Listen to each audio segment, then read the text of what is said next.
तर काही बुद्धिमान माणसाची वाक्य फार चांगली आहेत. दारू पित नाही का तुम्ही? नाही. खात नाही? नाही का? मग कशाला जन्माला आला? इतकं सहज बोलतात हा? मग याच्याकरताच मनुष्याचा जन्म आहे का असा प्रश्न पडतो आपल्याला. ही बुद्धिवादी मंडळी नाहीये, इंद्रियवादी मंडळी. बुद्धिवादी मंडळी म्हणता येत नाही त्यांना. खाणार किती दिवस, पिणार किती दिवस, तुमच्या आतड्यांना पचवण्याच्या मर्यादा आहेत हे तुम्ही विसरता. तुम्हाला खाण्यात आनंद आहे, आतडं पचवतं तोपर्यंत. आनंद आतड्याशी निगडीत ठेवला तर तुम्ही इंद्रियाच्या अधीन गेलात. वाक्य लक्षात येतं?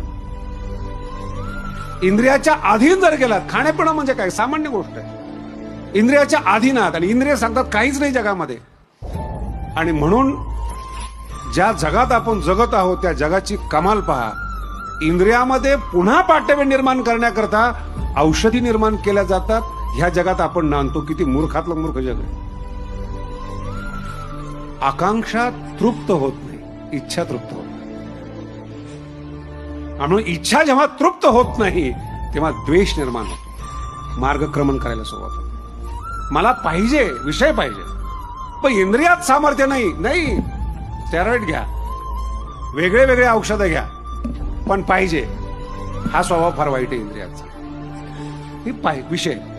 तसं मला म्हटल्यानंतर तुम्ही इंद्रियाच्या अधीन झालात.